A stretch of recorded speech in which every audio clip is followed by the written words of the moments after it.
Hi and hello to one and all. Today I'm back once again with yet another GD topic which has created massive storm, not only the parliament but the country as a whole. Yes, you got it right. I'm talking about the Civil Amendment Bill which has become a popular bone of contention in the recent past. And by the time I end this GD topic, I promise you that you will have a few takeaways which you have unheard of till date.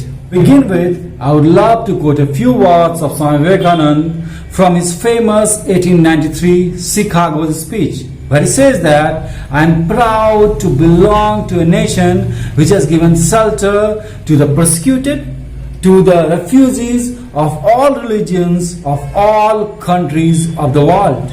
These lines clearly depict that India has always got a big heart.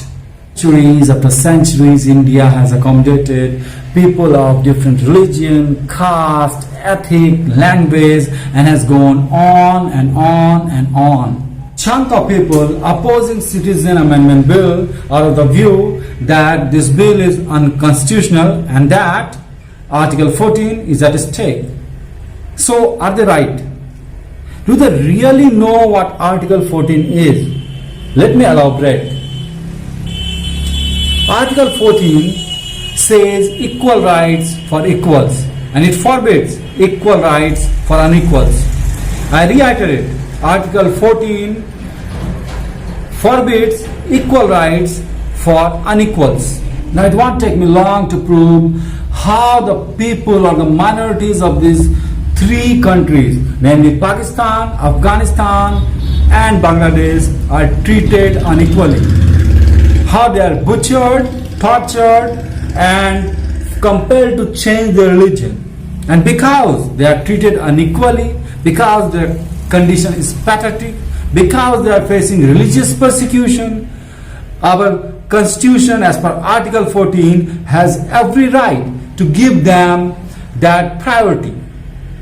So the spirit of Article 14 is upheld in true sense even in this bill. You will be surprised to know that during the time of independence, around 23% of people in Pakistan were Hindus, but now they are reduced to less than 2%. Bangladesh is no different. In Bangladesh, in 1971, around 13% of the people were Hindus, but right now they are only 8%. So the decrease in population is a clear indication of the sort of atrocities, the sort of religious persecution that these people are facing. So what India has effectively done is that it has opened its heart for these people who are persecuted almost every day. Let me tell you one interesting fact. Why I'm saying this is as an interesting fact is because the people who are opposing this bill at the top of their voice are also not aware of it, and as a result they are prone to get misguided. Let me tell you the fact. Person belonging to any religion, belonging to any country could get Indian citizenship even today. The only condition is that he has to spend 12 years in India, and that's how Adnan, Sani and others get their Indian citizenship. Let me elaborate that by an example.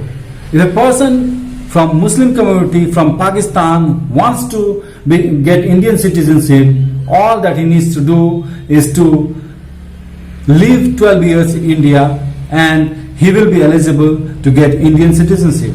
And this is applicable to all people of the world. So that gate is open to each and every person living in this world. So what Civil Amendment Bill has effectively done is that it has eased out or liberalized the terms and conditions for the minorities of these three nations to get Indian citizenship. And the minorities of these three nations are Sikhs, Jains, Parsis, Buddhists, Hindus, Christians. Another important point to note here is that the minorities belonging to these three nations are not going to get Indian citizenship in an automatic manner. Even they need to come to India, they need to mingle with people, they need to spend 6 years, get naturalized here, and then alone are they eligible for Indian citizenship.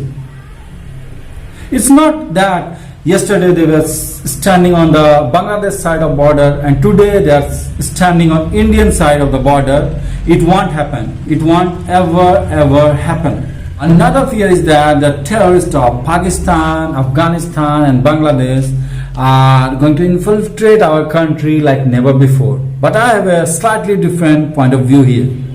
What I believe is that with the coming up of Civil Amendment Bill, people from these 3 countries are going to come in our countries with proper passport, with proper legal proceedings, and it would be much easier to keep an eye on them. And it would be easy for our agencies like RAW and all to differentiate between terrorist element and the people who has come out of religious persecution from these 3 nations.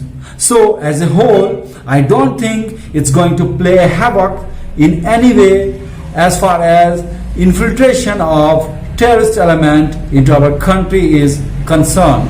That's all I think I have on this topic for you all. Do write to me in the comment box about your understanding about this topic.